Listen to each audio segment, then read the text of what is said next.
a recess at any time. I would like to begin by noting some important requirements. Let me begin by saying that standing house and committee rules and practice will continue to apply during hybrid proceedings. All members are reminded that they are expected to adhere to these standing rules, including decorum. House regulations require members to be visible through a video connection throughout the proceedings, so please keep your cameras on. Also, remember to remain muted until you're recognized to minimize background noise. If you have to participate in another proceeding, please exit this one and log back in later. In the event a member encounters technical issues that prevent them from being recognized for their questioning, I will move to the next available member of the same party and will recognize that member at the next appropriate time slot, provided they have returned to the proceeding. For those members and staff physically present in the committee room today, in accordance with the attending physician's most recent guidance, all members and staff will be required to wear masks in the hearing room. Furthermore, all members and staff who have not been fully vaccinated must also maintain 6-foot social distancing from others. With that said, members will be allowed to briefly remove their masks if they have been recognized to speak. So today, our nation's 30 million small businesses are the foundation of the American economy. Small firms employ nearly half the private workforce, account for 44% of the economic activity, and export over $1 trillion in goods annually. It is hard to overstate the importance of small firms to the country's economic well-being. Recognizing the structural importance of these firms and the need for new business formation, the Small Business Administration offers a range of free or low-cost counseling and training services to entrepreneurs. SBA relies on its resource partners to deliver these services: Small Business Development Centers, Women Business Development Centers, and SCORE. These resource partners provide invaluable training to small businesses all across America. From first-time entrepreneurs to seasoned business owners, these resource partners offer training to help small firms succeed. Resource partners have a profound impact on the small businesses that take advantage of the services. A 2013 report from SBA found that small businesses that receive 3 or more hours of counseling have higher survival rates than firms that receive less counseling. We also witnessed the power of entrepreneurial development training throughout the COVID crisis. Over the past 18 months, SBA resource partners have helped small businesses navigate uncharted territory, from shifting business models to stay afloat, to instituting health precautions to protect customers and employees. These organizations have helped small firms overcome enormous challenges. The Office of Entrepreneurial Development at SBA oversees the programs and services that support the counseling and training needs of small businesses. It is considered SBA's technical assistant arm with the resource partners located all across the country. OED has also been charged with implementing one of President Biden's top small businesses priorities, the new Community Navigator pilot program. The new program will increase outreach to underrepresented small businesses by partnering with trusted voices in the community. I look forward to learning more about the agency's work to get this new program up and running.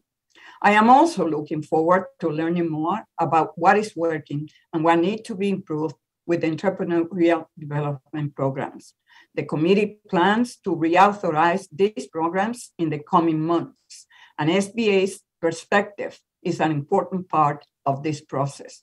In sum, the strength of our recovery is dependent on the well-being of small businesses. That is why SBA's entrepreneurial programs must be well equipped to offer their services to small businesses in need.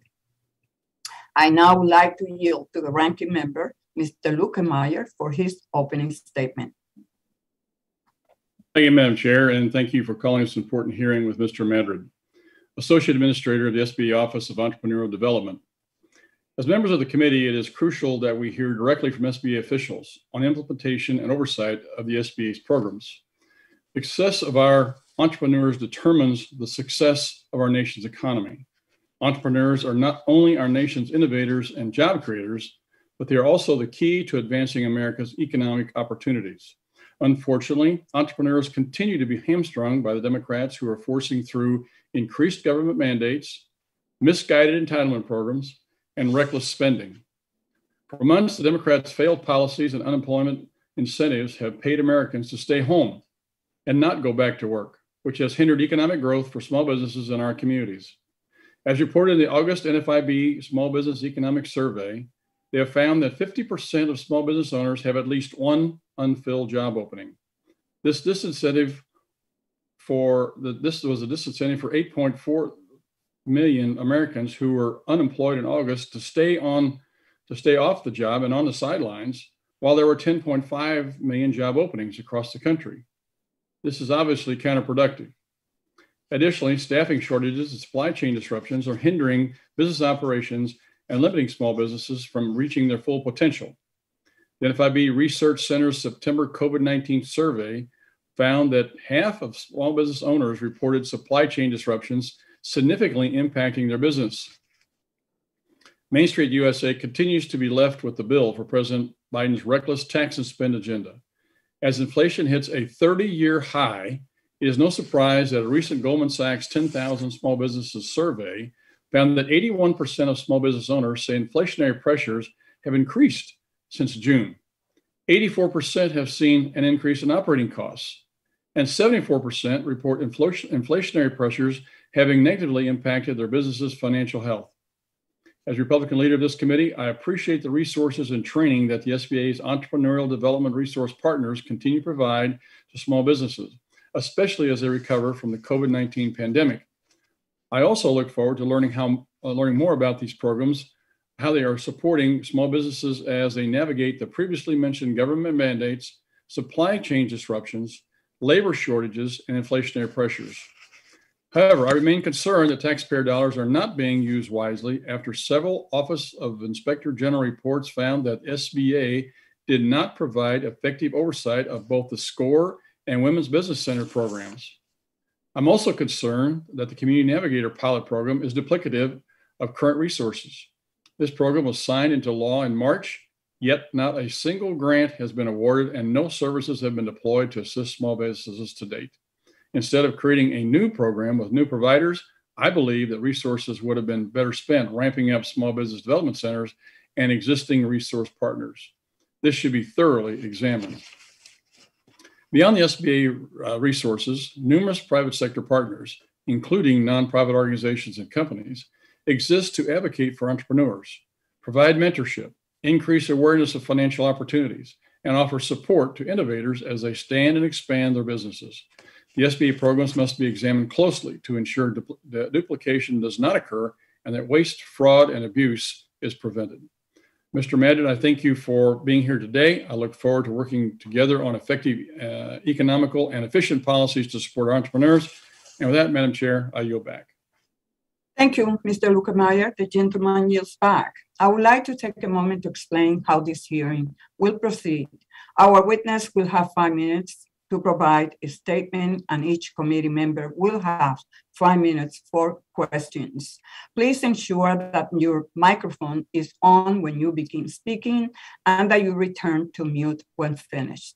With that, I would like to introduce our witness. Our witness today is Mr. Mark Madrid, Associate Administrator for the Small Business Administration's Office of Entrepreneurial Development. Mr. Madrid is charged with leading the administration's technical assistant arm of the Small Business Administration. Before joining SBA, Mr. Madrid served as the CEO of the Latino Business Action Network at Stanford University. In 2019, the Silicon Valley Business Journal named him the Silicon Valley Nonprofit CEO of the Year. In addition, he is an honorary colonel of the U.S. Army and a Jefferson Award recipient, which recognizes individuals and organizations for excellence in service at a national or international scale. Quite an impressive resume. Thank you for joining us today, Mr. Madrid, and you are recognized for 5 minutes. Good morning, Chairman Velasquez, Ranking Member Luckenmeyer, and distinguished members of the committee. Thank you for the invitation, and I'm energized to discuss SBA's Office of Entrepreneurial Development, OED.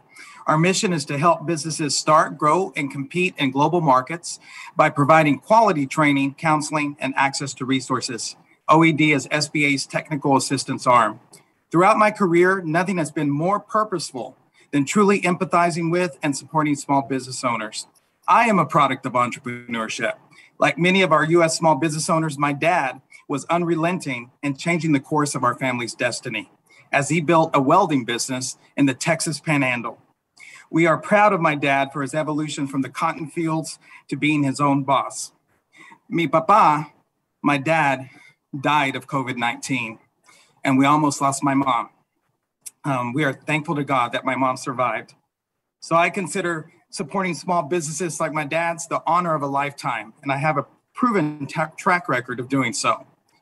At OED, we oversee SBA's network of resource partners, including small business development centers, women's business centers, and SCORE. Additionally, our Office of Entrepreneurship Education spearheads our electronic learning initiative and the Community Navigator pilot.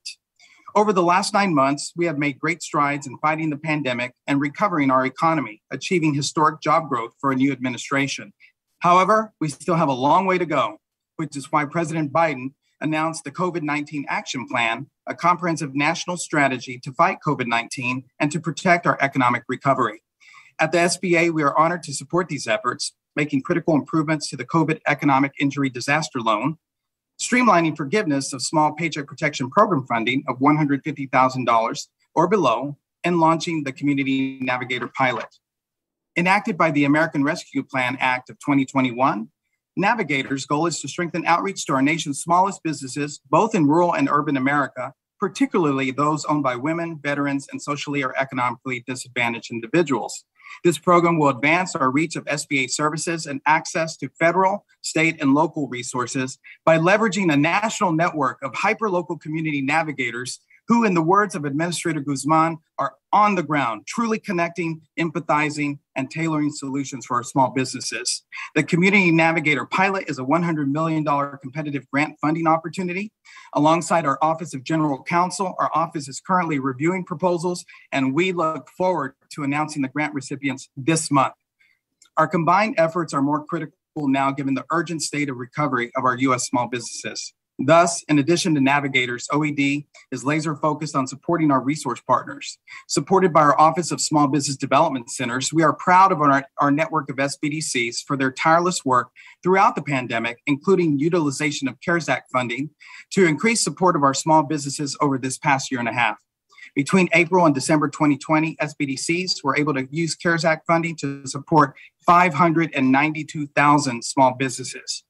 Supported by our Office of Women's Business Ownership, our 138 women's business centers support female entrepreneurs through training, technical assistance, and providing access to capital, credit, and federal contracting opportunities. These hyperlocal centers are more important than ever as women business owners have been disproportionately impacted by the pandemic. We are proud that OBO has launched 24 new WBCs this year, including 2 in Puerto Rico and Tulsa. Supported by our Office of Entrepreneurship Education, SCORE, our nation's largest network of volunteer business mentors with over 250 local chapters and over 10,000 mentors nationwide, provide personalized mentorship to entrepreneurs across all 50 states and Puerto Rico. During the pandemic, the application of mentorship became increasingly critical, and SCORE made it accessible through the creation of an online resilience hub. I close by stating OED priority to execute strong controls to ensure our programs have robust management and oversight. To underscore this commitment, we have introduced a next-generation reporting system to monitor performance and accountability.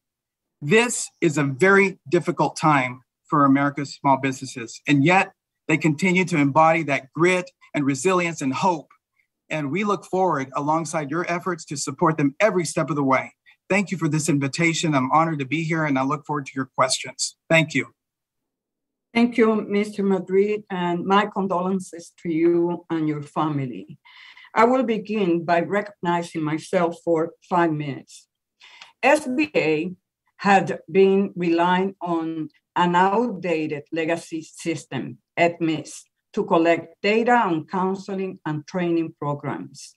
I understand that SBA developed a performance reporting system to replace EDMIS. To what extent has SBA implemented the system, and how has it increased operational reliability performance? Thank you, Chairwoman, for that question. We are definitely leaning into Administrator Guzman on technology forward, and that also applies to what you're referring to in terms of we've had a migration from an EDMIS legacy system to EDMIS Next Generation, which will increase our reporting capabilities, efficiency, allow for real-time reporting of data and data acquisition, which will also increase our efficiency of human capital.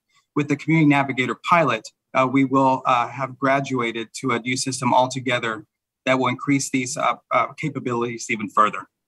And at all resource partners reporting performance data in the system today? That's right. Thank you, Congresswoman.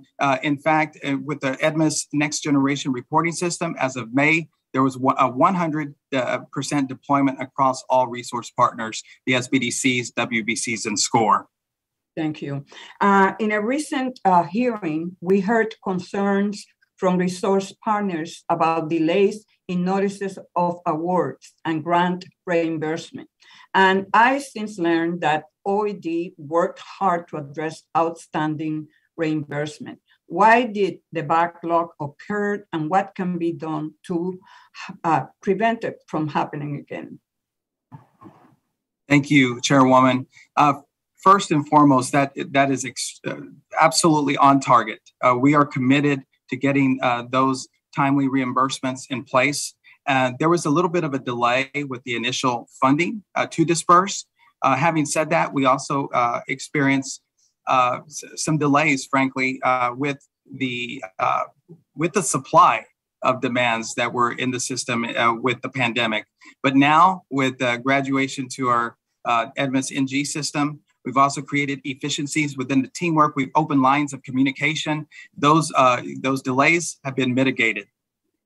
Okay, so are you telling me that OED need additional support from the committee to ensure funding is dispersed on time or not?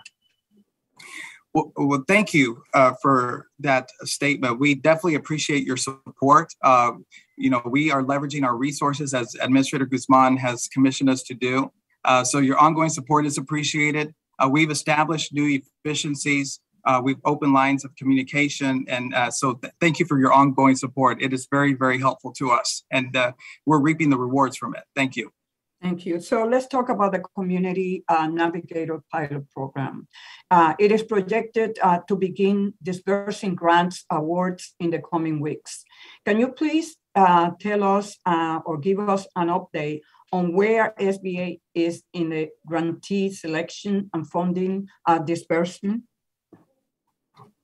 Thank you, Chairwoman. We're energized that the grantees will be awarded this month in October. We are in the third leg of our review process that spans 6 to 7 weeks. It was diligent. And as a frame of reference, we were anticipating 200 to 250 proposals. We received over 650. That was a product of our message getting out, making sure that we increased our outreach plan to all communities. And so we're excited that we are at the third leg of this review process, which is a business management review alongside our Office of General Counsel. And we will be announcing the grantees later this month in October. And can you please explain how will the Community Navigator pilot program work with SBA's resource partners to provide counseling and training? Absolutely. The Community Navigator pilot is a hyperlocal approach, which is deploying community navigators that know their local territories, their audiences, and most importantly, the small business owners that truly connect with them in culturally relevant ways. And so through these community navigators and this national network, including the resource partners and any organization supporting small businesses, we have to support our small businesses during recovery. The bottom line is, as reported by our Office of Advocacy, in the first quarter of 2020, Black-owned businesses declined 41%, Hispanic declined 32%, Asian American declined 26%, and women business owners, active business owners declined 25%. So it's going to take this consolidated effort, which is a coalition building endeavor, and we're committed to it. Thank you. Thank you very much. My time has expired, and now we recognize the ranking member, Mr. Lukemire, for 5 minutes. Thank you, Madam Chair. Mr. Madrid, on May the 4th, 2021, the OIG released an audit of SBA's oversight of the Women's Business Center program and found that SBA did not provide effective oversight of the program. Specifically, the SBA did not detect that WBCs had failed to remedy accounting deficiencies identified during the mandated financial reviews. They did not detect anything that that the WBCs made improper budget transfers. They did not detect that they'd used federal funds for unallowable costs. They did not detect that reported unsupported matching funds and program income earned. And they've also failed to submit accurate financial reports. Even more concerning, SBA program officials detected significant non-compliance that warranted removal of 2 of WBCs from the program, but did not take action. So the question, I guess, is how far along is SBA in resolving OIG's 10 recommendations, and have any of these WBCs been closed in the last few weeks here? Thank you, Ranking Member, for your question. The Office of Women's Business Ownership is active in resolving the recommendations from the IG. And so I can go over some of those with you now. Recommendation, there's one that's been closed. There's one that's in negotiation in terms of our Office of Business Women's Ownership is finalizing discussions and receiving feedback from our office, from the OIG itself. 3 recommendations have final closeout dates of September 24th of 24, as they have financial obligations on the part of WBCs that needs to be regrouped and or reconciled if possible. So OIG has agreed to a date of September 24th of 24 for final action. And 5 recommendations have final target dates associated with them for the end of this year, calendar year 2021. And these 5 recommendations overall relate to oversight, compliance, and monitoring of the WBC program with specific concerns regarding finance examination. On this front. Thank you for that. But one of my concerns is that, number one, we knew that at least 2 of these programs had problems to the extent that they should have been closed and weren't. So I guess my question to you on that is, why not? What kind of action have you taken since then to rectify those situations? Number 2, even though you say that these recommendations were implemented, the IG report on a couple of different occasions on different programs have said that the employees don't implement the rules. They don't follow the rules. Even though the recommendations are put in place, the employees still don't follow them. So what have you done to make sure that there is a follow-up on this, to make sure that the employees actually follow through on the recommendations? Because obviously there's no action been taken on the 2 that should have been closed, which tells me that somebody's asleep at the switch. And if that's going to happen, then who's going to actually push people to actually do the job? Because nobody's pushing people to do the job to begin with on these 2 that we've shown don't work. Thank you, Ranking Member. I'd like to report that 3 WBCs have indeed been closed. Good. So that's on the one front in terms of action. On the second, there's an important, let's say, advancement that's occurred here at the Office of Entrepreneurial Development, is that there's a strong relationship between the office itself and all the offices of the department, including the Office of SBDCs, the Office of Women's Business Ownership, and our Office of Entrepreneurship Education. So there are open lines of communication. And another action that has occurred in this administration, this leadership, is we have a tracker for all OIG and GAO audits. So we meet on those frequently, and I concur with the head of Office Women's Business Ownership every week. So I hope. I support that. I support the women's business centers. Now, don't get the wrong impression here, but by the same token, my job is to provide the oversight of all of the programs to make sure they're working properly. And if they're not, number one, they're hurting the integrity of the program, and they're hurting and they're wasting taxpayer dollars. And if they were found to do that, which you said they've now closed 3, that's great. We need to correct those things and fix them quickly. And another thing is, again, I would urge you to continue to follow up to make sure that the personnel follow up and adhere to the recommendations of the IG once they're implemented, because what's very concerning to me is that the report on a couple other issues here, idle program in particular, this being the employees are ignoring the IG report and the recommendations that are set out. And so they really don't do any good. Even though they're in place, they're still not doing any good, because if they're not being implemented and followed, we're still back to the same place, doing business the same way we always did. And so I would urge you to look into that. I'm sure my time's about up. And with that, Madam Chair, I'll yield back. The gentleman's time has expired. And now we recognize Mr. Golden, the gentleman from Maine. And let me just say that, yes, Mr. Lukemeyer, we all care about protecting fraud and abuse and taking corrective steps.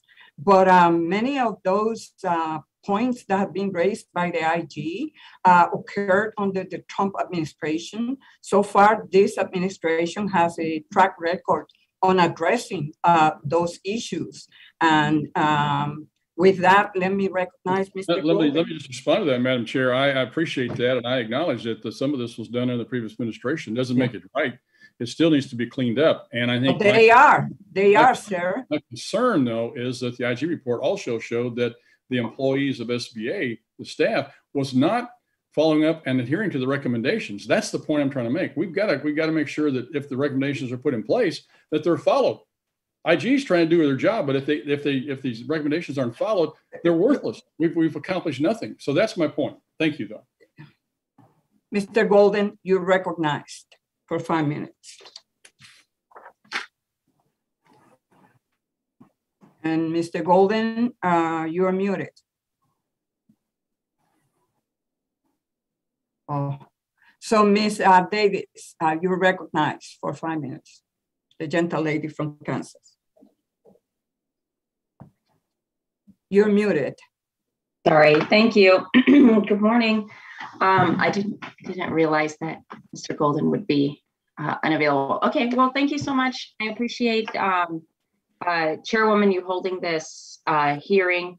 SBA's entrepreneurial development programs have been critical resources for small businesses, for small business owners and entrepreneurs during from before and during this pandemic.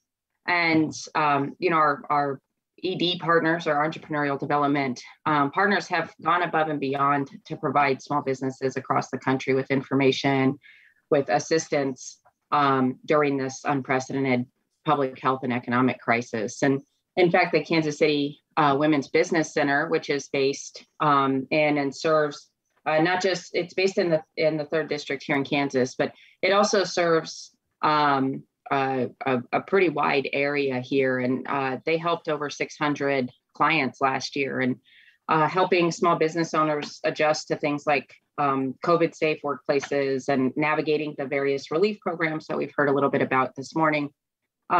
It's part of the reason that last Congress, the Women's Business Center here helped me see that the Women's Business Centers Improvement Act was necessary. Reauthorizing the WBC program, increasing funding levels, increasing the cap on individual center grants is an important priority for me. And a few months ago, the Subcommittee on Economic Growth, Tax, and Capital Access held a hearing focused on women's entrepreneurship, where we discussed the importance of WBC programs for entrepreneurs. And so, Mr. Madrid, I was hoping to hear from you about how the passage of a similar bill this Congress could expand the WBC program, and frankly, expand opportunities for female entrepreneurs. Thank you, Congresswoman, for that question. Women's entrepreneurship continues to be the fastest growing segment in the U.S. They're contributing to the economy. They're job creators. We all know that. We all know women business owners. Thank you for that reflection about the Women's Business Center in Kansas City. And so it's important to note that the women's business centers have risen up to meet the occasion of the pandemic. I can tell you that the network overall had almost 10,000 capital infusions. I've heard on the ground, I've been on the road in Fort Dodge, Iowa. I've been on the ground in Milwaukee, in Brooklyn, in Nevada, that women's business owners were just instrumental in pandemic resourcing. And they're instrumental as we digitize. So the women's business centers have been absolutely critical during the pandemic. They continue to be critical for recovery. And when you have that stat to reflect upon, that in the first quarter of 2020, that women active businesses owned by women declined by 25%. You know, in our minds, one business closing is one too many. And so we're going to continue on that effort to increase the scope of the WBCs.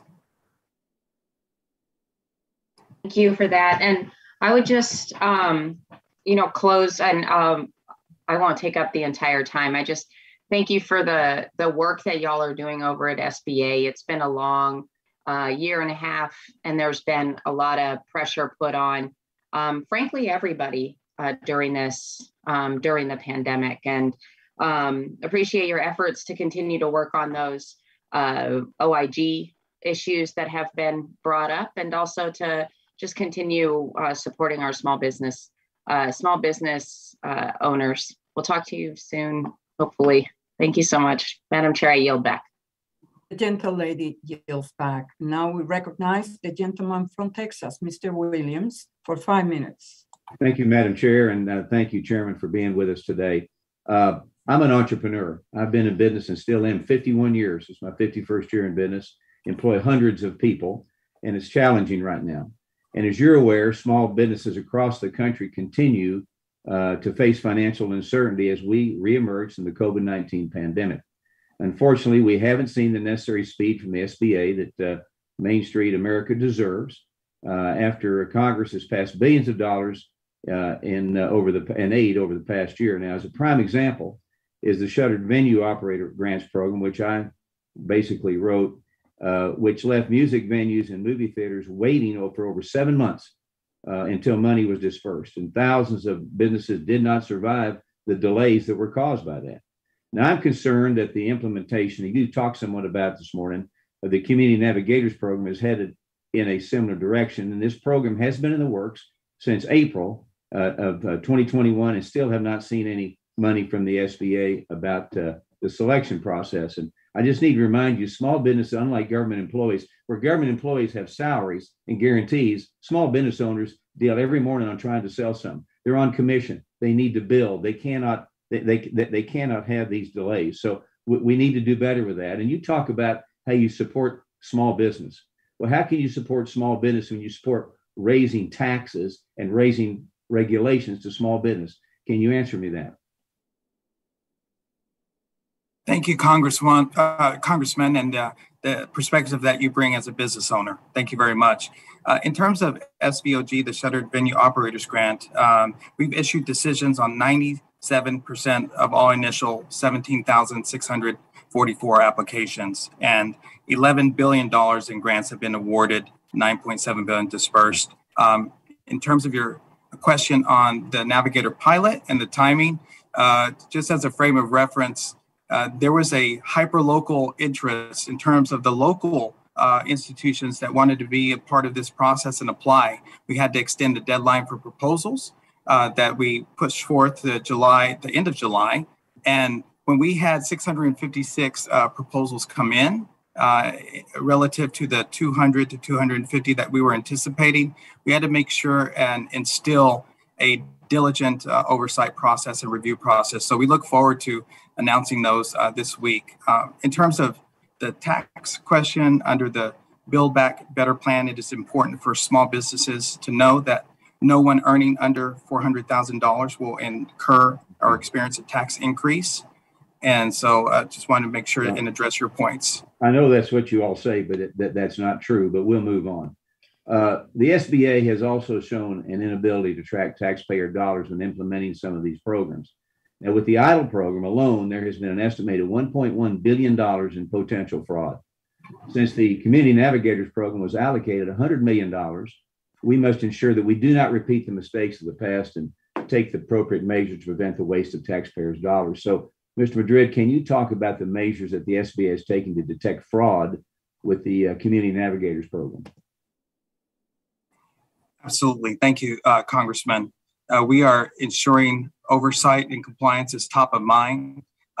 We are complying with quarterly reporting that will occur at the grantee level. So that is going to be one way that we enforce compliance and oversight. The technology that also is being deployed will increase our accuracy and ensure our accuracy. It's real time. So that's one area that we will keep our eyes on very, very diligently. As well, we are collaborating with our Office of Field Operations when it comes to the spokes on the ground level. And so all that said, we have our mind to mitigate fraud, waste, and abuse, and also being compliant to 2 CFR regulations, and also increasing our open line of communications through our GAO and IG tracker that also includes internal controls. And that will definitely apply with the Community Navigator pilot immediately as it's launched. So thank you for your question. Yeah, in the time that I've got left, rural communities, I have a rural district, have faced unique challenges where are recovering from the pandemic. So can you elaborate on how the SBA is ensuring rural businesses have access to these programs and are made aware, which is important, of the assistance that is available? Thank you, Congressman. Congressman, our Office of Call me Congresswoman. No, Congressman. My hairdo. We have our Office of Rural Affairs, and that is being handled at our Office of Field Operations. Thank you for your question on rural entrepreneurs. Okay, thank you very much. And just in supporting small business, when you cut taxes, it helps small business. When you raise taxes, it really hurts small business. Gentleman's time has expired, and now we recognize the gentleman from Maryland, Mr. Mfume, for 5 minutes. Thank you very much, Madam Chair. I want to thank you and the ranking member for scheduling this hearing, and thank the representatives here who've given written and oral testimony. The gentleman before me raised the issue of potential possible fraud and abuse of the Navigators program. I want to just stay on that program for a second and ask you, sir, if you would take a moment to talk about expressly the goals as stated of that particular program, and then as a juxtaposition, give us on this committee some sense as to where you are meeting those goals. Thank you, Congressman, for the question on the Community Navigator pilot. The bottom line is small businesses, the smallest of the small, were left behind of pandemic resourcing, and some have historically been left behind. So our goal is to bridge that gap with the Community Navigator pilot, and that is deploying community navigators that are culturally competent in terms of understanding their terrain. I say, let's fight a ground war, not an air war, meaning that you're in touch with the ground, that you know exactly what their small businesses are facing, and that's including, of course, in rural America. And so this effort here is a chance to build coalitions, and in order to bridge that gap. In prior positions I've held supporting small businesses, we used to say, get to know the bank before you need the money. In this instance, it's get to know the SBA before you need the SBA. Also, the Community Navigator pilot is ensuring access to federal, state, and local resources. And what I would say as well is those that haven't experienced the SBA for whatever reason, including during the pandemic, we want to introduce these small businesses to the SBA so they keep coming back, and not only in the present and the future. And that's in line with Administrator Guzman in terms of saying, We've got to build a customer-first environment, technology forward, and advancing equity. And that's exactly the goals that we will achieve with the Community Navigator pilot. And that includes geographical diversity in terms of service commitment. So thank you for your question. Well, how long has the program been operational? Not conceptually, but operational. Great question. Thank you very much for asking it. We will announce our grantees later this month in October, and then starts a 2-year period of performance. And has SBA developed a matrix to be able to measure? I agree with you on the issue of cultural competency, but have you developed a matrix to be able to see where you actually are in terms of success or lack of success? And what has been the feedback back into the SBA from those businesses that you're working with specifically? That's a great question. I can tell you that I've been on the ground in rural America and Iowa, and also talking to tribal-owned businesses and Native American businesses in Nevada. Also had the experience of talking to women entrepreneurs in Brooklyn. And so I've talked to businesses that were eligible and applied and received our pandemic resources, one or the other or combined. I also talked to business owners who had not. And I said, what would it take? What would it have taken for you to be more engaged with us? Give us your feedback. And overall, it was lack of navigation, that they had more questions. They didn't understand a process. They needed help with the paperwork. They didn't have a scanner. They needed some tax pros in order for document preparation. They needed translation services. So all these issues here on the ground is what we're trying to resolve with the pilot. And let me just ask, if I might, in the time that I have left, first an observation. Racial minorities primarily, ethnic minorities secondarily, tend to be underrepresented in small businesses and in small business programs. Can you tell me just what sort of efforts the SBA has in place to provide counseling, training, assistance to those businesses who are doing everything they could do, but oftentimes find themselves lacking, not lacking, but up against procedures and policies that make their job more difficult? So whether it's capital standards or bonding requirements or anything else. Thank you, Congressman. We are definitely leaning into Administrator Guzman. She says, let's break silos amongst the units of the SBA. So we're working together. The OED, the Office of Entrepreneurial Development, is working with our government contracting and business development unit. We're working with OFO in our district offices. We're working with OII, Investment and Innovation, on innovative startups. So all that said, is advancing equity is definitely central in all our units working independently and collectively. Well, my time has expired, but I'm assuming you've done that or doing it with the women's business centers as well.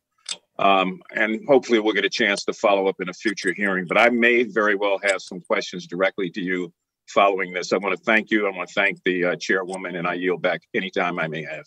The gentleman yields back, and now we recognize the gentleman from Minnesota, Mr. Hagedorn. Thank you, Madam Chair. Appreciate you holding the hearing. Administrator, it's good to see you today. I want to focus a little bit on the administration's executive orders on vaccinations and how it applies first to the SBA. SBA has many, of course, these small business development centers across the country. In the state of Minnesota, 5 of them are located in universities, different university systems in our state. And if the administration comes along and says people have to be vaccinated that are covered contractors, and yet they work at a university system that may have different rules, how do you square that, Administrator? What are they supposed to do? Thank you, Congressman. As we continue to navigate COVID-19, the Administrator has made safety and security top of mind. I don't need the lecture on that. What are they supposed to do? What are the rules? Well, we're working directly with the Office of OPM, frankly, and leading into their advice and counsel. I can take this back, and we'd be happy to answer any follow-up questions. That's fine. That's fine. But I think a lot of your people have asked you over the last many weeks, what are the rules? And you haven't even discussed it with them.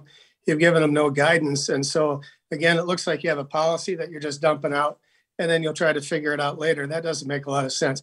Let's move on to the one that President Biden has to force every company over 100 employees to have their employees vaccinated. First of all, we're in a situation in America where virtually every business, every entity is looking for work.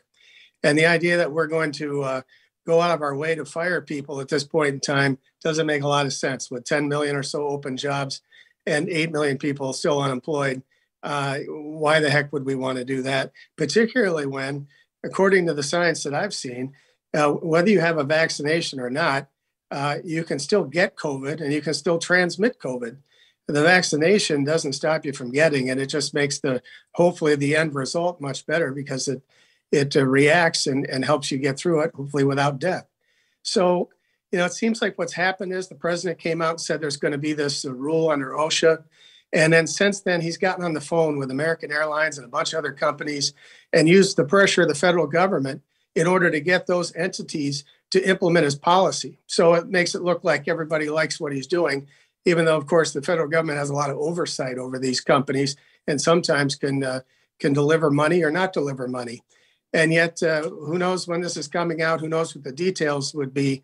But I don't understand where the administration's coming on this. Why is the president and others so intent to get people fired and to push this issue when it looks like the science is anybody can get COVID and anybody can spread it, whether you're vaccinated or not? Someone's got to answer that question for me. But if you could, since we're talking about small business, and if you want to help small businesses, please deliver this message to the administration. We have 80 people in Caledonia, Minnesota, who are going to lose their jobs. 80 good manufacturing jobs down there because Rawlings Company and Major League Baseball decided that they want to shut down that plant and move the vast majority of those jobs to communist China. Now, the people at that plant, what they do is they make batting helmets for the Major League Baseball players, and they make composite softball bats. And the president of the United States, he's been out there again. He's been calling all these companies, trying to get them to implement his policy, which is going to lead to people being fired and less workforce in America. Here's an opportunity for the administration to pick up the phone and call the commissioner of baseball and say, look, let's not be shipping our jobs to China. Let's keep our manufacturing jobs in the United States. And so I hope you'll deliver that message to the administration that they can help save a small business and save jobs. And that's very important to the community that I represent down in Southeast Minnesota. Lastly, the last thing you can take back to the administration is they have it exactly backwards. Instead of trying to regulate everything and every business and every person to go get a shot or not get a shot or whatever, we should have a liability shield for businesses, for educational entities, and of course, medical care providers. So if people can't just have a bunch of lawsuits, and then maybe these entities won't have to worry so much about whether or not everybody that works for them has the shot. Again, I'm vaccinated. I think these decisions should be made between doctors and patients, not with the federal government, politicians, or bureaucrats leading the way, and certainly not the heavy hand of the federal government. With that, I'll yield back. Thank you. The gentleman yields back, and now we recognize the gentleman from Minnesota, Mr. Phillips, for 5 minutes. Thank you, Madam Chair. Greetings, Mr. Madrid and colleagues. In my past life as an entrepreneur, I engaged with a SCORE mentor who shared memorable and really impactful counsel with me that I've employed ever since in my business career. So I really know firsthand how impactful these programs can be, particularly for those who lack the experience or the mentorship networks, and particularly the access to capital that one needs to succeed as an entrepreneur. And I also believe deeply that business can and should be a means to an end, the end not being how much an owner can accrue in success, rather how much that owner can share with those who made it possible. And I really believe strongly that building this kind of stakeholder capitalism into business models is best done at early stages. So earlier in another hearing, Mr. Rowe mentioned succession planning and traditioning businesses to employee-owned models as an example of how SBDCs can engage in this work. So could you explain how OEP can maybe play a role in helping inspire more employee ownership at early stages of companies as they're seeking counsel to establish themselves? Thank you, Congressman, on a very important topic in terms of, let's talk about ESOPs, for instance. We're delighted that the SBDC network in pockets of the country has introduced webinars that approached this topic. In fact, there was an ultimate linkage that occurred at OED, and connecting the dots is very, very important to us. And I'll talk about SCORE here in a moment. But literally, I was talking to an 8A certified firm that's a Native American business. And I was talking to the two sisters that opened this company, Sister Sky, that's been in operation for 20 years. And they had one of the sisters had her two daughters there. And she said, these two daughters are going to take over this family business. I was able to then, connect that with the ESOP training happening with the SBDC. So that's critical. As well, you mentioned mentorship. I have very diligent experience in the last experience where I led a nonprofit focusing on the largest cluster of scale Latinx firms in U.S. history. Is mentorship was the secret sauce. So what SCORE has offered during the pandemic and their persistence through an online resilience hub has been beneficial. And as well, the WBCs are also having trainings throughout on succession planning. So I think we have our bases covered on a very important topic. I appreciate that. Just a note to my colleagues, I think Democrats and Republicans can agree that capitalism works best when we have more ownership, not less. And if we can bake some of these principles into early stage businesses with incentives and counsel and mentorship, I think we're all better off for it. My second question, Mr. Madrid, is relative to the CARES Act. Of course, it provided $25 million for SBDC and WBC associations to create a centralized platform, if you will, for COVID-19 resources and back end and training platforms for counselors. With funding for those programs set to expire in April, forthcoming in 2022, how do you categorize the success of that platform, and what were the metrics for success? And how would OED like to see the platform pivot perhaps to a post-pandemic use? Thank you for that question, Congressman. The Resource Partner Training Portal is definitely a coalition building endeavor. So we thank America's SBDC and the Association of Women's Business Center for stewarding that particular platform. And the best way to talk about the platform and its success and the potential for the future is that most recently, when we rolled out EIDL enhancements that through the Office of Capital Access, we partnered with the Resource Partner Training Portal. And that there was an appetite, frankly, for that from the business advisors across the resource partners, including SCORE and the VBOX, the Veteran Business Outreach Centers. We had a record attendance that was navigated through America's SBDC and the Association of Women's Business Centers. And so those are the type of metrics that we want to capture. They've captured, of course, attendance. And so we just need to keep pushing the metrics further. And I was encouraged by the couple of events that we've held together and more on the way if it continues. I appreciate it, sir. With that, I yield back, Madam Chair. Thank you. The gentleman yields back. Now we recognize the gentleman from Pennsylvania, Mr. Muser, for 5 minutes. Thank you very much, Madam Chairwoman. And I thank the ranking member and my colleagues and Administrator Madrid, good to see you.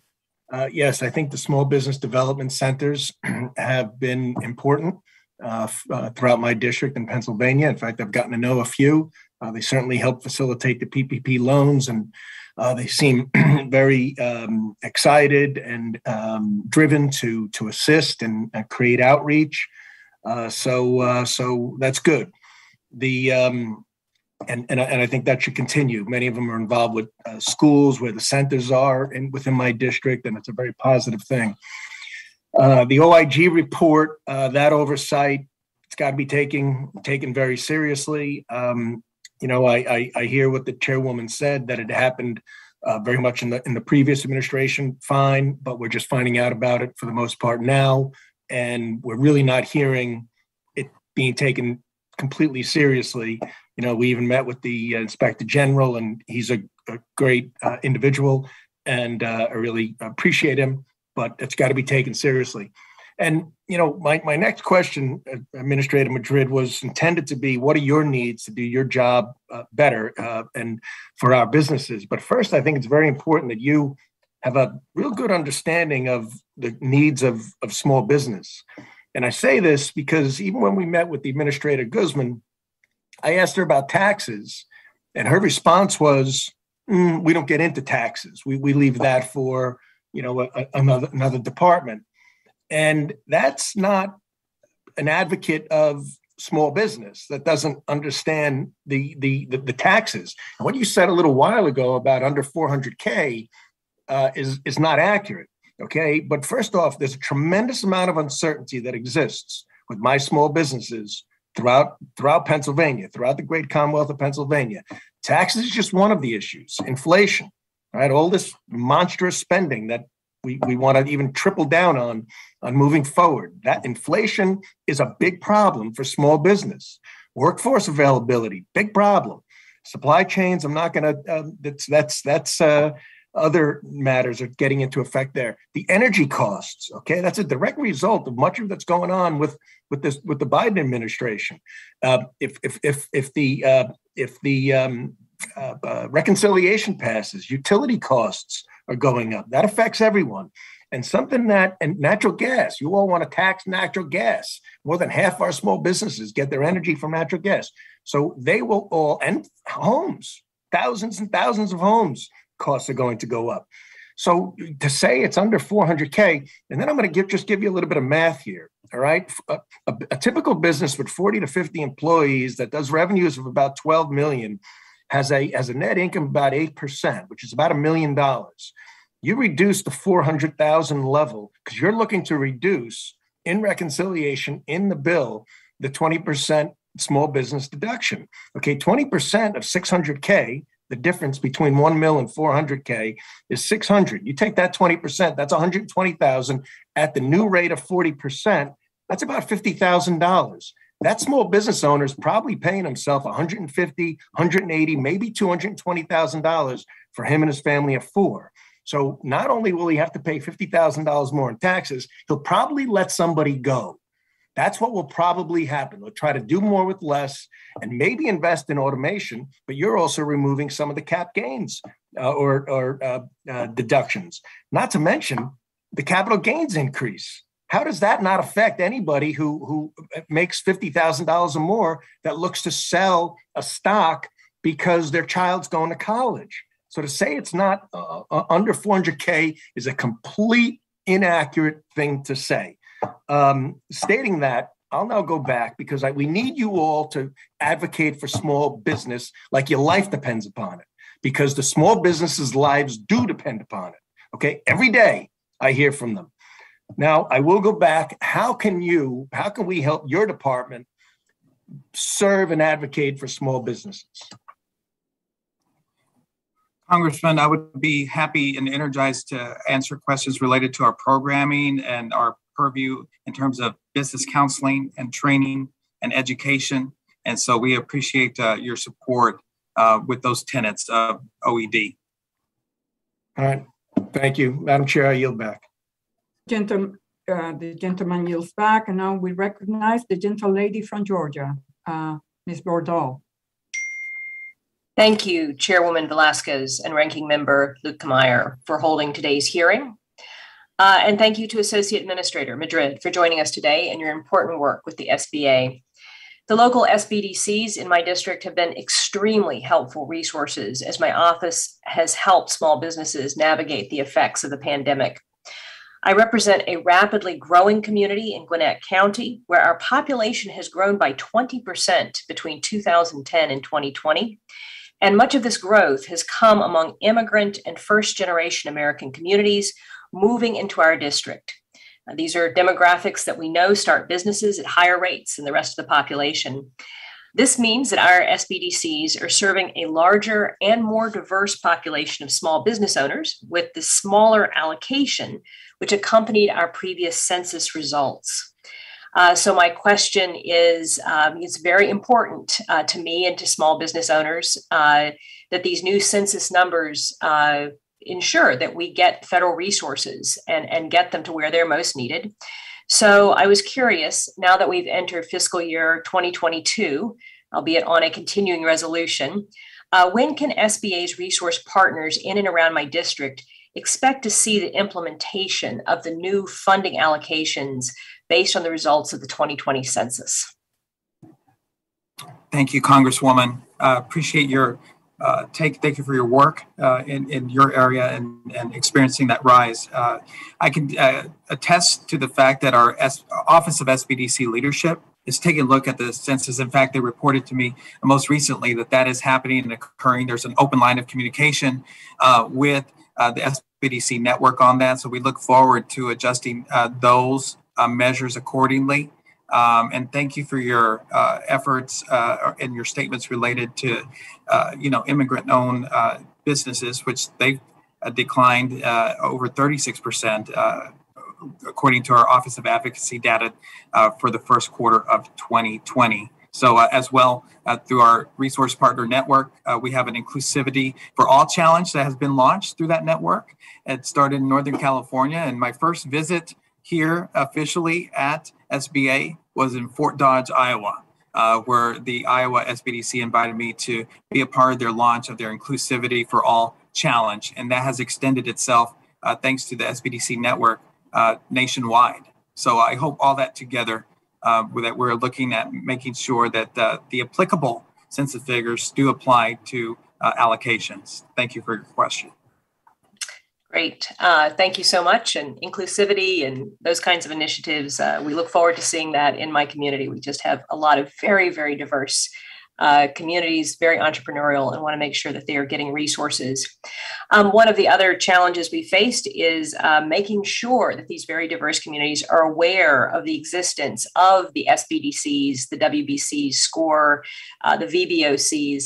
And so also wanted to know what you're doing to promote awareness of these very important resources across diverse communities, communities where English may be a second language. Thank you for that question. Inclusivity and diversity and outreach is definitely central with Administrator Guzman's leadership across the agency, across units, and definitely here at the Office of Entrepreneurial Development. We've made measures to make more culturally linguistic options available, including pandemic resourcing. We did the same when we were rolling out the process of Community Navigator Pilot. We messaged the opportunity to minority chambers, regional economic development organizations, to mayors, to states, to tribes. It was a very successful endeavor in terms of building our ground game. And I come back to having experience on the ground, fighting a ground war, not an air war, meaning that you're connected to the ground, know every part of the terrain. And so we were able, because of those efforts, to receive triple the amount of proposals than we were anticipating. So we will continue to make sure to lift up the Inclusivity for All challenge with the Women's Business Center Network. Several new women's business centers have been implanted in HBCU territory and also in rural areas. So that continues to be a focus as well. And SCORE has also stepped up with their Resilience Hub and marketing efforts, including a Black-owned business initiative. So I hope all those factors combined give you a sense of confirmation and reinforcement. I appreciate your question. Great. Well, thank you so much for your work and look forward to working with you more in the future to try to continue to build that support network for our very diverse community of small businesses. Madam Chairwoman, I yield back. The gentle lady yields back, and now we recognize the gentleman from New York, Mr. Garbarino. Thank you, Chairwoman, and thank you, the ranking member, for hosting this hearing. I also want to thank Mr. Madrid for being here. Mr. Madrid, in your opening statement, you said your mission is to help small businesses start, grow, and expand. According to the NFAB's latest COVID-19 survey, half of small employers report supply chain disruptions and staffing are significantly impacting their businesses. How is your office assisting small businesses in overcoming these supply chain disruptions and staffing shortages? Thank you, Congressman. I can tell you that supply chain vulnerability is a scenario that's being addressed by our government contracting and business development. I'd be happy to take your questions back and get back to you on that to support your questions.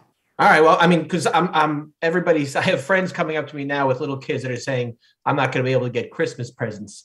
And a lot of businesses in my district, I'm sure most of my colleagues' districts, do a majority of their business during the holidays. And if they don't have products to sell, they will not be able to grow or expand or pay their employees. So making sure supply chain issues are addressed is huge. So I appreciate you getting back to me with answers, more specific answers. I also want to talk about inflation. A key metric measuring inflation is at its highest rate since 1991, 30 years. How is your office helping small businesses navigate the rising cost of goods? What are you doing to educate them or help them, grow? Thank you for your question. The best way to create durable economic growth over the long run that eases bottlenecks and inflationary pressures is to increase the supply of goods that consumers want to buy, improve the resiliency of our supply chains, and reduce the cost of producing and getting goods to market. So that is something that we look forward to working with you. I do want our GCBD area to get back with you. I assure you that I'll get this question to you. I could tell you on the workforce development front, because the resource partners are doing skill building scenarios across the network. So thank you for your question, Congressman. All right, but I mean, I was wondering what is the answer that's if a business is calling that you're dealing with is calling up a restaurant, say chicken wings. My chicken wings prices have tripled. I don't know how. I can't sell chicken wings for $16. What are you telling them? How are you telling them to? How are you advising? How is your department advising these businesses that don't know what to do with with the rising costs? Well, I would be happy to answer any questions related to our programming at OED with our counseling and our education and our training. I will tell you that I did meet a woman-owned business in Iowa in a rural territory that had benefited from PPP and the Restaurant Revitalization Fund. And she was talking to me about the increased price of beef. And what she did was she pivoted in terms of saying, what else can we do? What are the alternatives? Can we cut down our costs and other endeavors? We've kept our employees. So that's just one reflection I've heard on the ground that was offered by herself. But she was frustrated with the rising cost of beef, but she was looking for alternatives. And that's where the counseling, the skills building, the digitizing efforts at the resource partner level really came to her benefit. Yeah, but I mean, it's hard for a steakhouse to pivot when its business is based on selling beef. So I mean, that's something that it's an issue. It's not easy for every business to pivot, especially small businesses. Lastly, I want to bring up something that's dear to me as the ranking member on the cyber subcommittee for Homeland. COVID made everybody go digital, every small business, people that never thought they would. It's just a new thing we're dealing with. Everybody's got to deal with. What is your department doing to help small businesses grow and start? How are you handling it with cyber? Because that's definitely something that's a huge issue. And ransomware, businesses are paying between $5,000 and $15,000 to keep their business going due to ransom. So what's your department doing on that? Thank you, Congressman. Under our purview at OED, we are releasing a notice of funding opportunity for a cybersecurity grant that will be offered to state government. So more to come on that, and cybersecurity is a priority. Thank you. Thank you. Thank you. My time has expired, and now we recognize the gentleman from Louisiana, Mr. Carter, for 5 minutes. Madam Chair and Ranking Member, thank you very much for the opportunity. Thank you for having this hearing. Mr. Madrid, how can the Office of Entrepreneurial Development increase their coordination with HBCUs and minority-serving institutions? Thank you. Thank you, Congressman, for that question. HBCU outreach, engagement, and application of engagement, meaning results and action, is very, very important to the administrator. It's important to our agency and definitely resonates at the Office of Entrepreneurial Development. We're excited to see with the SBDC network that there's over 30 service centers. And just as a frame of reference, there's over 900 service centers. There's over 30 that are implanted in the HBCU environment. We need to do more, frankly. And we are working here. This office knows under this leadership that we want documented results. Certainly our role into the platform EDMIS from a legacy system to next generation reporting is going to help us with that. And on the WBC side, we're extremely excited that so a number of new WBCs have been implanted in HBCU environments. So that in of itself, I think, speaks volumes in terms of action. But we've got to do more, and that extends itself to MSIs, to tribal colleges and universities, to Hispanic serving institutions. But we're very, very excited on the progress from HBCUs, and you'll definitely be learning more from it with our implementation of the Community Navigator pilot as well. Thank you. Let me ask you this, and I appreciate that. And that's incredibly important, particularly to my district. But tell me, what can we do as members of this committee, or me as a member of Congress on the ground in Louisiana with multiple HBCUs in my district? What can I do to assist you or to advance this very noble cause? Congressman, we would be happy to work with you. And so if you have nuances, sometimes being on the ground, what I've learned in my 15 years of supporting small businesses, specifically before that, I was in the banking industry, is I come back to that premise of being on the ground. And so if we're several states away, we want to know what's happening. So we'd be happy to work with your office on nuances that are specific on your ground. Fantastic. I got two quick questions I want before my time runs out. Tell me about the reentry entrepreneurship counseling and training program, because that's something also very important. We know that we have to do something different for our recently incarcerated individuals if we expect them to be able to survive in mainstream America. So share with me a little bit about where you're going there and how those programs are working. Absolutely, Congressman. Thank you for that question. The best way to approach this question is from an example, frankly. I'll point to an entrepreneur, Larry, who was formerly incarcerated in prison 20 years for a first offense, nonviolent crime. And with the help of the SBDC in Nashville, all Larry has done is launch his new business in the waste removal industry. And now they are working together to try to, he is trying to obtain a line of credit. So we are committed here at OED to expand the footprint of our resource partners and also to start the process before release. That's very, very important. We've got to be as entrepreneurial as our small business owners. And we look forward to this particular population contributing toward the economy. So starting before their release and structured programming. I don't want to cut you off, but I got just about less than a minute. So two quick questions. One is we have a program in Louisiana called First 72.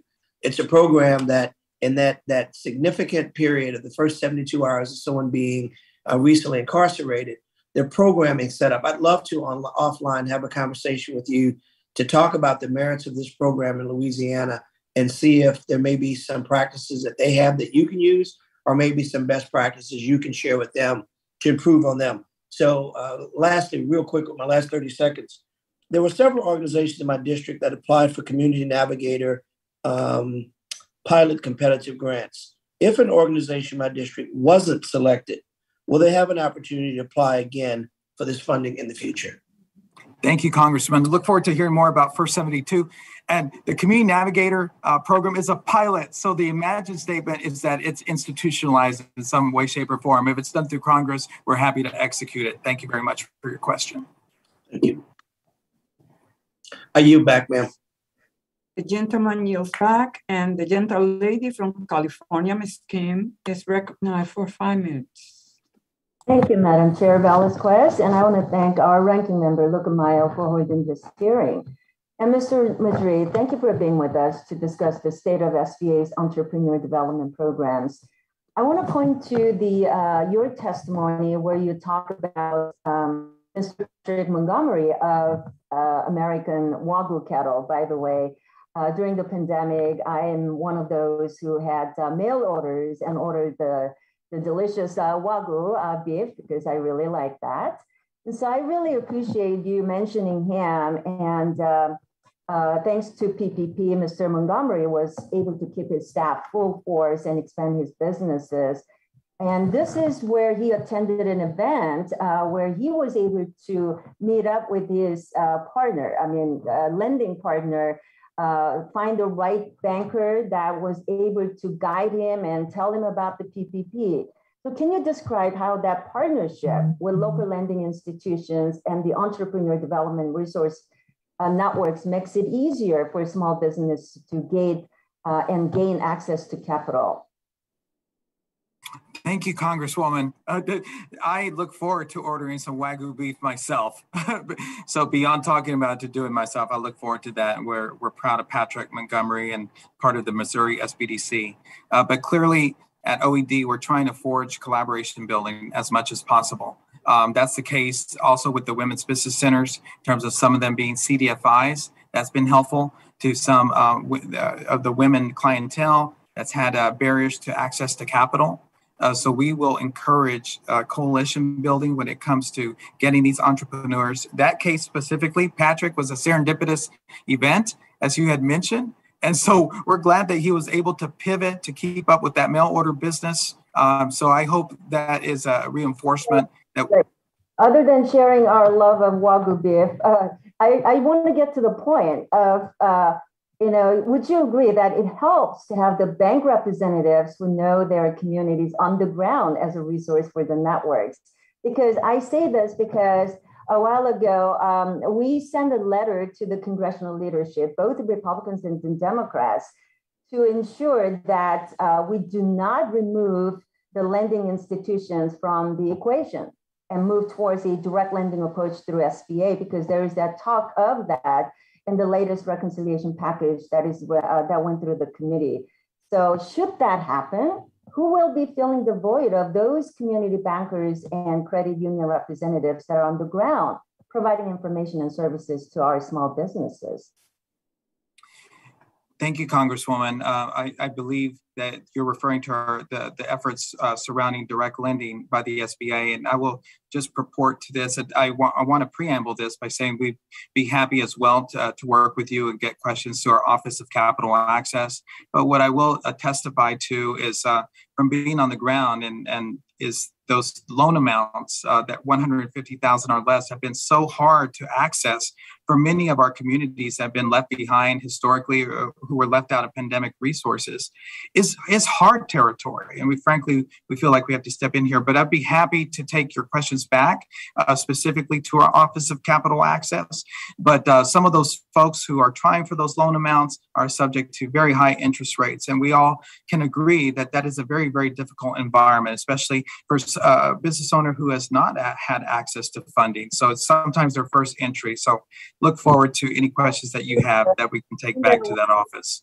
The point that I want to make and emphasize is that we don't need to move away from that public-private partnership model that has a track record of success and that does a better job in protecting taxpayers from fraud and abuse than other SBA direct lending programs like the EIDL. Because the success of our entrepreneurs and small businesses should not be reliant upon a greater expansion on government on Main Street. So in the remaining time, Mr. Madrid, you also indicated in your testimony that you are committed to ensuring ED programs have robust programs and that SBA is introducing next generation reporting program. I think Chairwoman mentioned to this, but can you clarify the reporting, the timeline of the reporting system and its implementation? Can you provide a little details on that? Yes, Congresswoman, thank you. In terms of the Edmonds legacy system, migrating to Edmonds and G, I know I have a couple of seconds, but 100% was deployed across our resource partner network, the SBDCs, WBCs at SCORE. So we're about on the 5th month of implementation there. Time has expired, and now we recognize the gentle lady from California, Ms. Chu, for 5 minutes. Mr. Madrid, thank you for being here and representing the Office of Entrepreneurial Development and SBA resource partners across the country. When I came to Congress, I worked hard to bring 2 SBDCs to my district in the San Gabriel Valley in Southern California. Now we have 2 successful locations in Pasadena and Laverne that have been immensely important and never more so during the pandemic. One of the reasons why it was so important to get the SBDCs into our area is that we have a large entrepreneurial, immigrant, and limited English proficient community. and communities, actually. That's why I work to insert language into the CARES Act requiring that we make in-language materials available for these business owners. So I am especially glad to see that in-language services is prioritized in the Community Navigator program, but that is actually just one part of the equation. When I talk to my local SBDCs, they tell me that translations are important, but not as important as gaining the trust and confidence of the communities that are hard to reach. And to do that, they have been successful in partnering with different community-based organizations that have both the language skills and the longstanding relationships. So I'm proud that our local SBDCs do have these existing partnerships with these groups, but we also have one of the largest immigrant populations in the country and some well-established community organizations that serve them. So I want to ensure in this Community Navigator program that you are able to reach these immigrant populations that some might consider hard to reach, that need to have access to those trusted organizations. So how are you going to make sure that happens through your guidance and awarding process? And I know there's a program of having a hub and a spoke, and will the spokes get funding? I just wanted to know how exactly you're going to work this to make sure everybody is reached. Thank you, Congresswoman. Being culturally and linguistically competent is very, very important to us in terms of reaching those terrain elements that you speak of. And so we were excited in our outreach endeavors with the Community Navigator pilot that we leverage organizations that know different communities where translation is an issue. It was very, very important for us to have them at the table with the anticipation of the grantees being announced later this month. I can assure you, because of the diligent review process, that we will achieve geographical diversity as well as diversity of sectors being served. And through the spokes, which are the community champions on the ground, we've reinforced over time of different examples of what a navigator could be. And translators were definitely one of those items of reinforcement that we address time and time again. So that is a very important scenario here. With the hub and spoke model, the hubs are grantees, so they will be being funded by the SBA. And then the spokes on the ground through consortia agreements with the hubs will receive their funding. So we're excited that this model, it's a national model, but with a hyper local approach. We're excited to go into new ground where folks who have been left out, running these businesses, being job creators, have the opportunity to truly understand how to connect with SBA.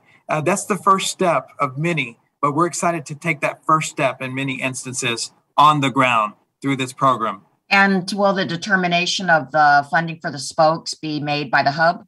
That's right.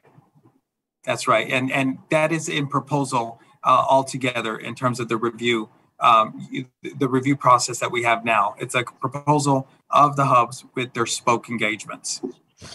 And let me say also, people really need to know about the Community Navigator program, but we know that SBDCs didn't allow them, they weren't allowed to advertise their services.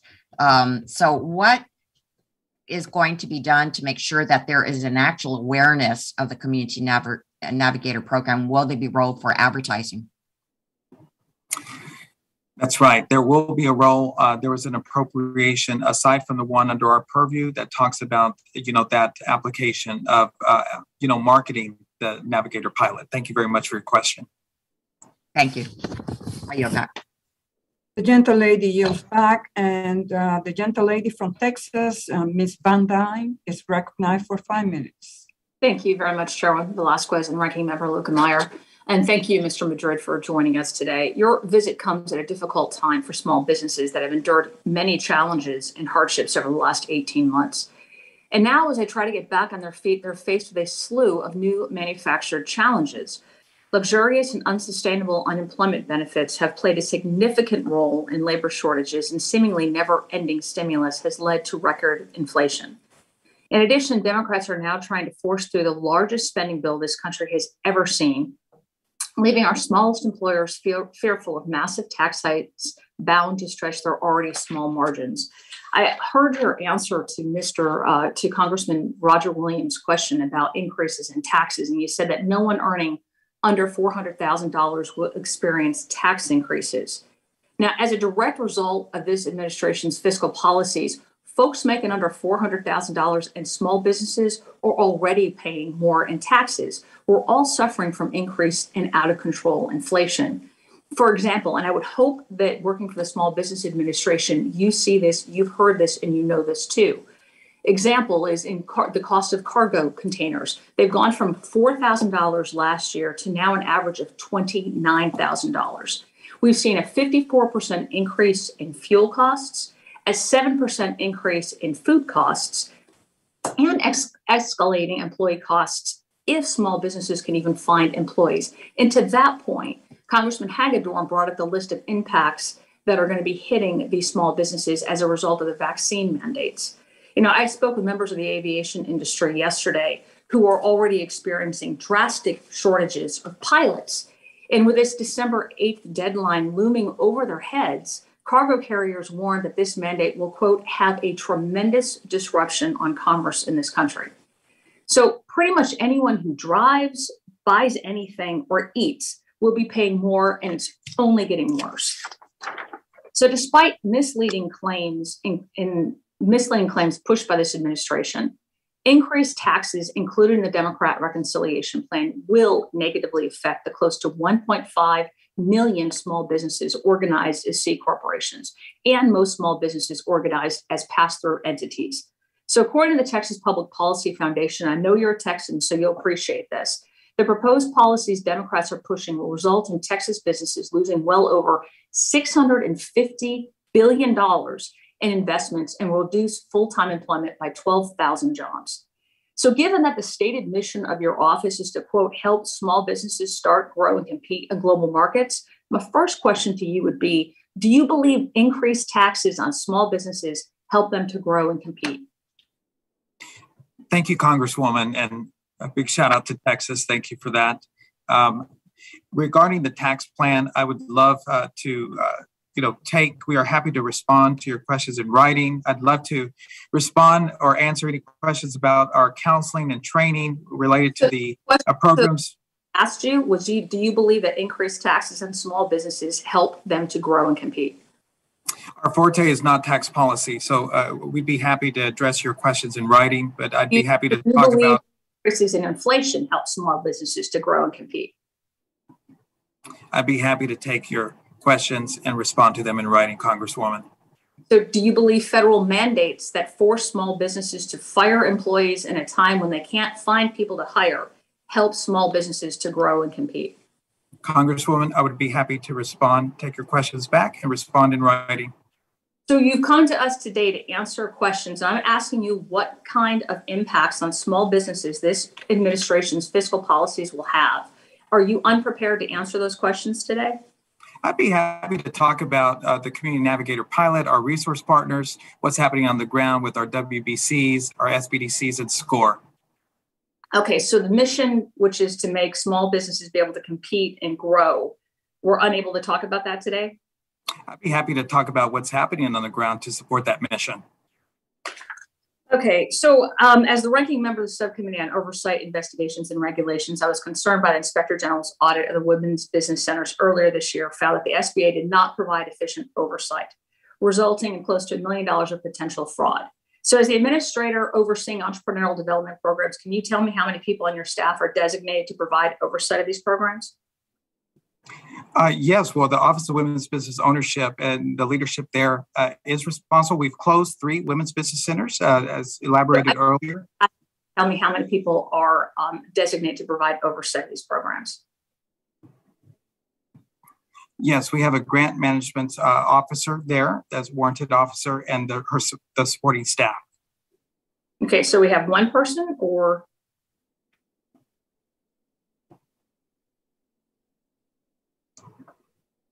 Congresswoman, we have a team supporting that effort at OBO that's centered around the grants management specialist and the supporting staff underneath that. Thank you very much. Thank you. I yield back.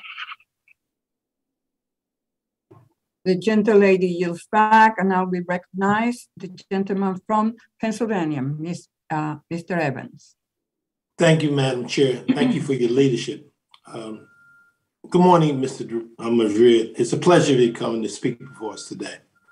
In my home of Philadelphia, city of Philadelphia, Temple University and Widener Small Business Development Centers have been critical to supporting entrepreneurs, especially during the pandemic.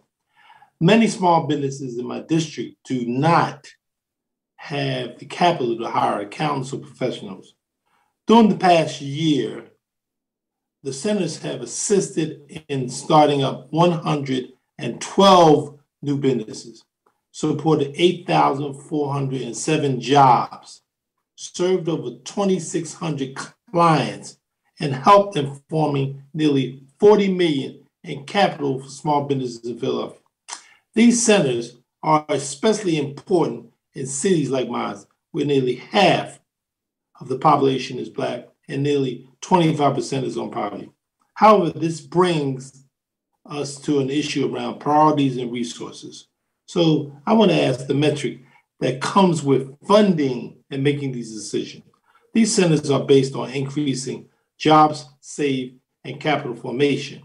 However, it appears to me that there seems to be a mismatch on the goals, as it is well documented that minority Black-owned businesses specifically have less access to capital and fewer employees than fewer white-owned businesses.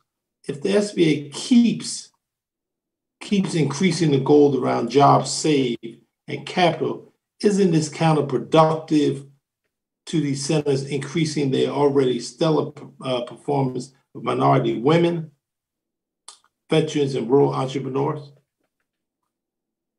Congressman, I apologize, but I had an interruption. So I heard the first part of your commentary and your question. I apologize to the committee here, but can you repeat the last part of your question? I apologize all for that. Basically, let me go back to a second. I basically said these centers in particular assisted in starting 112 new jobs, new businesses, 8,000 jobs, and over 2,600 clients. Now, the question I asked, in terms of the goals of jobs saved and capital, I asked the question, is this counterproductive in terms of increasing these centers, their already stellar performance of minority, women, and veteran entrepreneurs in terms of the objectives?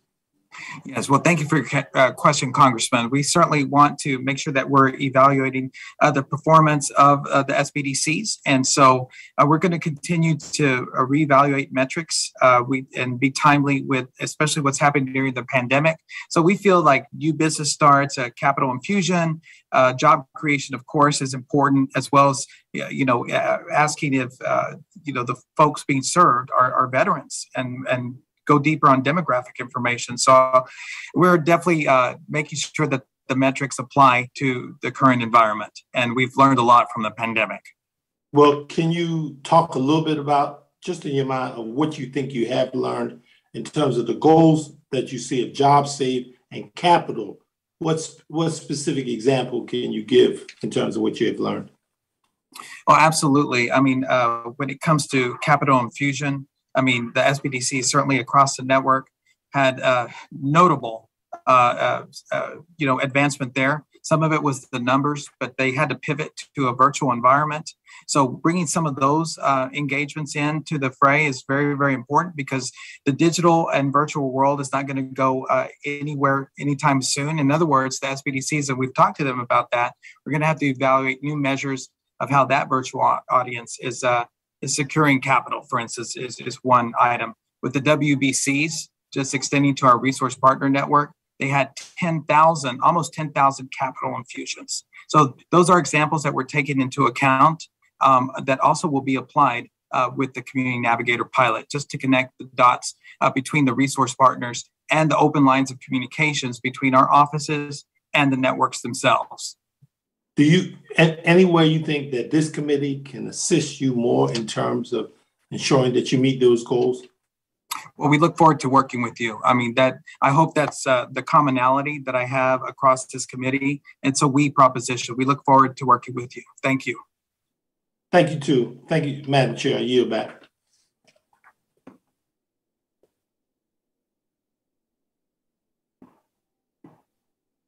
I yield back to you, Madam Chair. Yes, thank you. The gentleman yields back, and now we recognize the gentleman from Wisconsin, Mr. Fitzgerald, for 5 minutes. Thank you, Mr. Madrid, for being with us today, and it's the issues being discussed, kind of a cross section, obviously, on entrepreneurs as well as some of the SBA programs and the PPP stuff. So I just wanted to go back to that. Congresswoman Kim talked a little bit about it. And I think the frequent visits or the interactions I have at the local level with either local bankers or those that are part of the credit union system, oftentimes it's reassuring to know that if there is a separate set of eyes on the process, and I think this was very interesting when it came to the PPP loans. Very successful, absolutely bailed out a lot of small business people across this nation during the pandemic. But, you know, when you talk to bankers and they say, listen, I had a conference table and it was full of folders on people, some clients that they knew very well, others that maybe they had just worked with a little bit. But, you know, they were going through these files, making sure that all the T's were crossed, all the I's were dotted.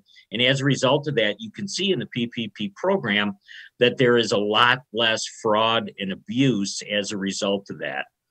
And then if you move to the SBA programs, direct loan programs, and I've talked to individuals that have received those loans, far less scrutiny, issued in a way that it sometimes was a mystery, even to those that had received the loans themselves.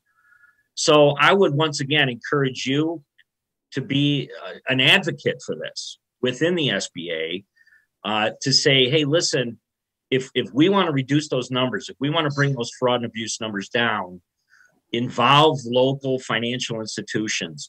It's like an answer that's staring us right in the face. We just need to reach out and make sure we embrace that. And it doesn't matter what side of the aisle you're on. We have obviously we have an inherent responsibility to make sure that we take care of the taxpayer dollars. So that's more of a comment, I guess, than anything else. And let me give you a chance to either respond or give me your thoughts on that, if you would.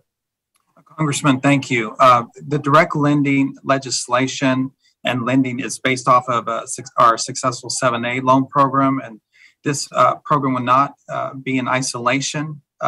We will continue to partner with community banks and credit unions and community financial institutions, which will counsel borrowers through the application and repayment process. So that's a little bit of an answer from this perspective, but we'd be happy to work with you and take your questions back to the Office of Capital Access. But thank you for your comments. Well, very good. So let me just follow up real quickly. I know I got a couple minutes. So when it comes to entrepreneurs, I've been an entrepreneur, small business person for many years before I became a member of Congress. Most of the time, small business people want you to just get out of the way. They're not looking for all these types of programs and assistant grants until they're kind of up and running. And Congressman Williams talked about this earlier in his experience. But, you know, the less burdensome government can be, and the less taxing that can happen, the better off all small businesses will be. I don't care if you got one employee or if you've got 20 employees. That is something that consumes a lot of the day for some of these people that are willing to jump in with both feet. And it is a risky thing, and people lose sleep, and people go without paychecks week after week who run these small businesses. I don't care if it's a woman or a veteran or any other group that can have great success in small business. You need to develop programs and work to structure programs so they may assist only when small business owners ask for the help.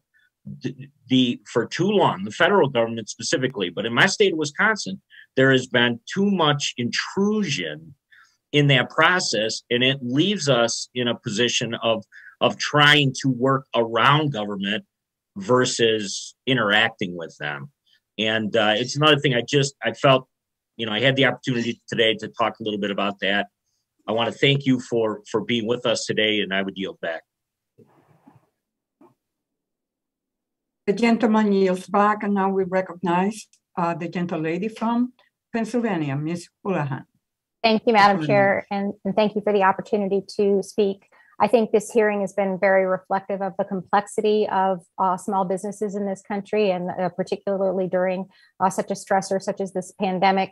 Having been one of those people who's lost sleep and signed my house over and a variety of other things to grow small businesses, I can clearly empathize with the small businesses in our community, and all of the complexity of these questions that people have been asked reflects why we are here and why we're trying to be helpful. One of the things that I was also struck by that I can't let go because it was mentioned several different times is vaccine mandates. It's one of those kinds of things where it depends on who you talk to, how it's received. Some people, business owners, are very positive about that. In fact, the vast majority of people whom I've spoke with have been extremely positive and grateful for the clarity that has been provided by a mandate. One of the things that I find most frustrating about the narrative is somehow that this should be a choice between a doctor and a person. The irony there is not lost on me, and that somehow the science tells us that this ends up with us just being able to be more safe from being hospitalized rather than also to save one another from death. And so I get extremely exercised, as you can probably tell by this frustrating narrative, that somehow this is contributing to the unemployment in our nation, other than the fact that we are also contributing to helping each other survive in this country. So the question that I have, Dean actually asked my question regarding ESOPs and employee ownerships and the very important aspect of making sure that we're thinking about stakeholder capitalism. But with the remaining parts of my time, if it's all right, I'd like to ask about cybersecurity, which is also something that's true and present danger to particularly small businesses that don't have the ability to protect their businesses, to protect their bank accounts, to protect other people's financial information. So if you could please, in the remaining time that I have, offer up what resources that the Office of Entrepreneurial Development has for cyber health, cybersecurity, and cyber awareness. I'd appreciate that. Thank you. Thank you, Congresswoman, and happy National Cybersecurity Awareness Month to all. That is this month in October. And this has been on the minds of the administrator and also OED. And I'll report on a couple of items, one of which is a cybersecurity grant. We're releasing through the Office of Entrepreneurship Education a notice of funding opportunity for that program that will increase outreach and application of cybersecurity, not only of awareness, but we know that ransomware has been a big issue. We're also partnering with DHS on their stopransomware.gov website to make sure that's socialized with our small businesses. But we're not stopping there. We come back to the terrain, making sure that we're on the ground, meeting small businesses where they are. The smallest of the small, if we're really honest, and I know you all have experienced this, is when you talk to a small business owner that has 1 or 2 employees, and you talk to them in a corner where they have built trust with you, and you ask them, do you really know what ransomware is and how it can affect your business? Do you feel vulnerable? And most of the times I've heard absolutely yes. So we want to make that government website translatable and relatable to the small business owners. There's also another rung when it applies to certification and procurement. So we're working with our GCBD, Government Contracting and Business Development. There's small businesses that are certified that need CMMC training, certification training in cybersecurity in order to be eligible for procurement opportunities. So the bottom line is segmentation, to approach it that way. It's not a one size fits all. The last thing I'll say is our Office of Entrepreneurship Education headlines an electronic learning initiative, which includes the Women's Online Business Curriculum, Ascent.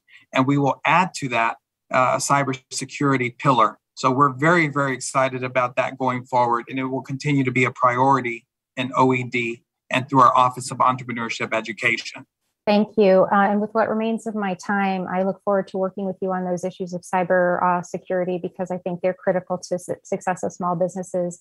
Here in my community, we will be hosting a job fair where more than 100 people will come to, businesses will come to hopefully find people to fill the jobs. It's been a month and a half or so since all of these benefits supposedly have expired, and still we have only 4% unemployment in my community and many, many, many jobs to fill. So this is a vastly complex situation that we're managing. Only, I believe it is 7% of people who returned to the economy in August were women. So we really have quite a lot of complexity that we need to deal with in order to find our way back to a level set in our economy right now. Thank you, and I yield back, Madam Chair. The gentlelady yields back, and now we recognize the gentleman from Florida, Mr. Donalds. Thank you, Madam Chair. Mr. Madrid, what's your job? What do you do? I've been on the roads. I've been driving from Tampa this morning. I was at a prayer breakfast, so I've been catching the hearing in bits and pieces. So what actually do you do at the SBA? Well, thank you. Thank you for your question, Congressman. I serve as Associate Administrator for the Office of Entrepreneurial Development, and we oversee the technical resources arm of the SBA through our Office of Small Business Development Centers, our Office of Women's Business Ownership, and our Office of Entrepreneurship Education. So there is a rung there that... I got it. That's cool. I don't need the long version. I just need the short version, Mr. Madrid. So obviously your office is responsible for trying to help small businesses get off the ground all across the country with technical assistance they might need to help their financing needs to keep their businesses afloat. That's the short nut, right? We help businesses start and grow, and that's through our resource partner network. And we also have an education aspect through our Office of Entrepreneurship Education through an electronic learning initiative. And then we are also responsible for the Community Navigator pilot that will be launched. All right, so I got a couple questions for you. So I just left the gas station. Obviously, there are some people who might try to start convenience stores. What do you think the increased excise tax on cigarettes will have on a small business or a sole proprietor trying to open up a convenience store or a gas station? Maybe not a gas station, there's a little bit more regulations involved in that. But let's say a convenience store in the United States. What do you think an increase in the excise tax is going to do to their ability? Do you think that's going to hinder their ability to open and maintain profitability? Or do you think it's going to hurt their ability to stay open and help their profitability? Yes or no? Is it going to help or is it going to hurt? Yes or no? Congressman, tax policy is not in our purview. I'd be happy to talk about. Mr. Madrid, but you're ahead of Mr. Madrid. You are the head of the entrepreneurial division. You engage with small business owners all across the country. You got to have an understanding of the impact of tax policy. All right, let's move on. Another small business tax policy in the budget rec bill. Do you think it will help or hurt small businesses getting rid of the Section 199A small business deduction on small business owners' taxes? Will that help or hurt small businesses in the United States? Yes or no?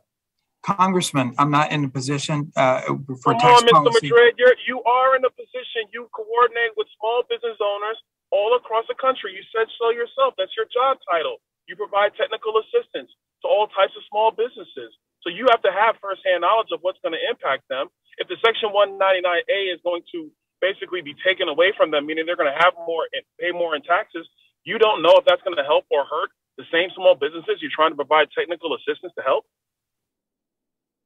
Congressman, I'd be energized to talk about our programs at the Office of Entrepreneurial Development, the Community Navigator pilot, how we're on the ground with business and counseling and education. Would be happy to talk about that. Mr. Madrid, that's not a yes or no answer. You're trying to give me bureaucratic speak.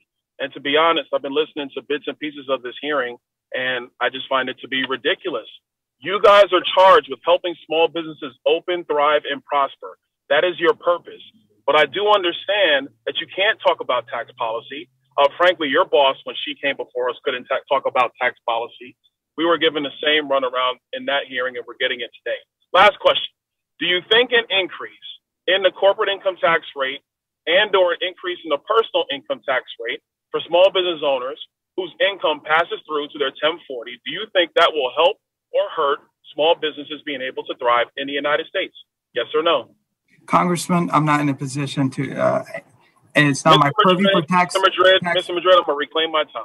with all due respect, if you're not in a position to make a very clear delineation on the impact of increased taxes on small businesses, then how in the heck are you the administrator for entrepreneurial divisions with respect to small businesses in the United States?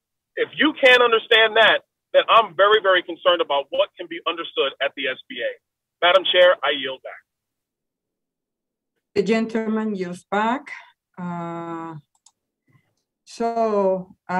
I want to thank Mr. Madrid again for taking time to answer our questions today.